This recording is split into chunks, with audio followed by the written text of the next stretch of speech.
Asian games था 2002 या 2006 दोहा या 2010 गुआंगझो का था, जहां आप सिल्वर जीती थी। और मुझे याद है रेफरी ने एक गलत फैसला दे दिया था और आपके हाथ से गोल्ड निकल गया था। लेकिन बाद में हम साथ बैठे थे और आपने कहा था कि उन्होंने आपसे माफी मांगी, लेकिन आपने इसको लेके बहुत रकस या बहुत शोर शराबा क्रिएट नहीं किया। और जो आपने मैग्नानिमिटी दिखाई वो आपके कैरेक्टर को भी डिफाइन करता है। ये आपके लिए कितना इंपॉर्टेंट है, किसी चीज को भूल जाना, आगे निकलना? आई थिंक कि मुझे हमेशा सिखाया गया है कि आपको अपने एथिक्स और मैनर्स और वैल्यूज नहीं भूलने चाहिए in any moment, and even if that moment is in distress. तो आई थिंक कि मेरे लिए आई वुड टेल समबडी, अगर मुझे कुछ ऐसे लगता है, I would tell somebody my piece, but then I would move on, I would not hold it, because at the end of the day we are all human and we all make mistakes. तो मेरे लिए it is very important, and मुझे बस ये पता है कि that's not really in my control. मेरे कंट्रोल में क्या है कि मैं 100% अपना कोर्ट पे दूं and I try and win, and that the winning is not in my control, but the giving my 100% is in my control. So मैं बस I only try and control that. Outside of that, I think things are not really always in your control. Sania, आप एक champion खिलाड़ी हैं, लेकिन आपको एक match याद दिलाता हूं ओलंपिक्स का। उस वक्त हम भी वहां कवर कर रहे थे और आप मैच में मेडल के बहुत करीब पहुंची और वो हाथ से जब निकला बहुत आप भावुक हुई। और हम लोग भी हम सब के लिए एक झटके जैसी बात थी। क्या ये कहें कि ये आपके लाइफ का, आपके जो कोर्ट है मैच का, वो सबसे टफेस्ट मोमेंट था? डेफिनेटली मेरे प्लेइंग करियर का वो सबसे टफेस्ट मोमेंट था। आई थिंक वो आज भी वो मुझे हॉन्ट करता है वो moment, and I really don't even want to, actually मैं कोशिश करती हूँ कि मैं उसको विजिट ना करूं, क्योंकि मुझे आज भी रोना आता है उस मोमेंट को सोच के। तो it was definitely one of नहीं, probably the toughest moment of my career. चलिए, आपको ओलंपिक्स से आगे ले चलते हैं, फिर उस मोमेंट को नहीं याद करवाते हैं। लेकिन अभी जैसे हम लोगों ने आपको ऑस्ट्रेलियन ओपन में फाइनल में देखा, कहीं लगा नहीं कि सानिया का करियर अपने ढलान पे है, लेकिन आप अपने बॉडी को बेहतर जानती हैं। लेकिन इन सब के बीच में ये फैसला लेना ज़ाहिर तौर पे बेहद टफ था। आपने अपने, जैसा आप कहीं आपने बताया कि आप अपने बॉडी, अपने जो अपनी जो फिजिकल फिटनेस है, इन सबको देखते हुए ये फैसला लिया है।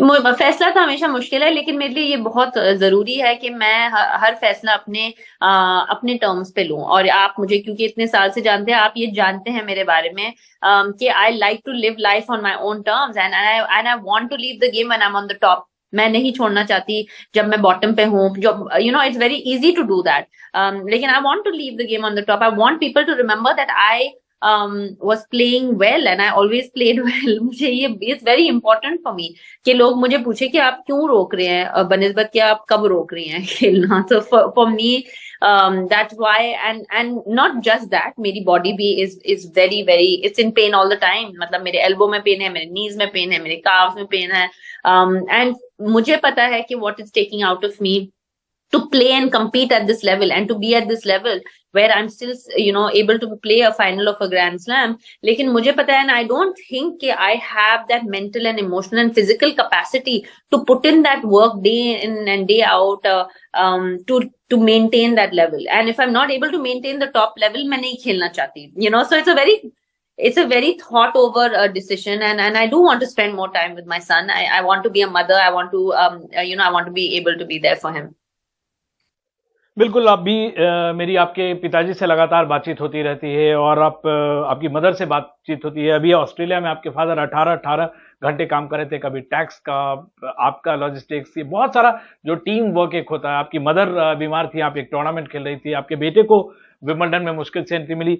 ये सारा जो एक टीम वर्क है, जब बिना टीम के, मतलब चाहे ये इंडिविजुअल सामने आकर चमकता है, लेकिन जब तक अच्छी टीम नहीं हो, यहां तक पहुंचना मुमकिन नहीं है। ये जरूर मानेंगे सानिया आप?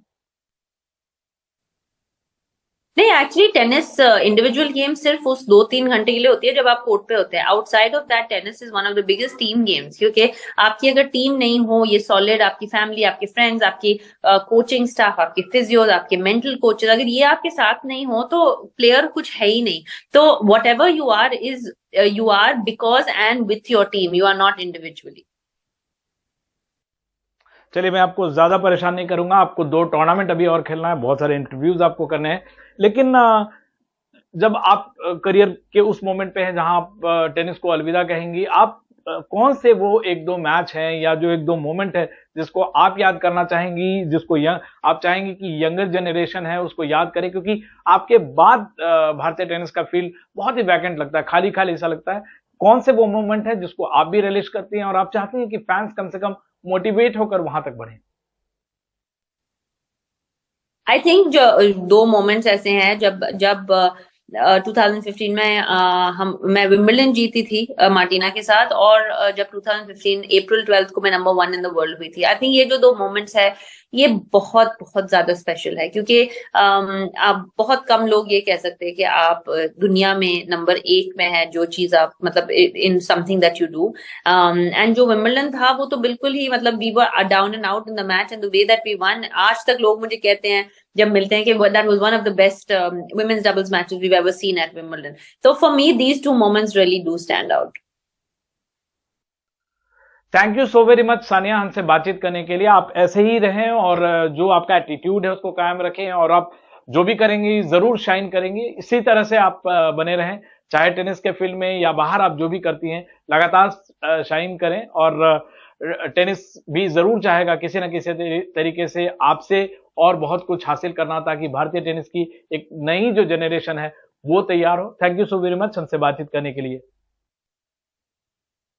Thank you. Thank you.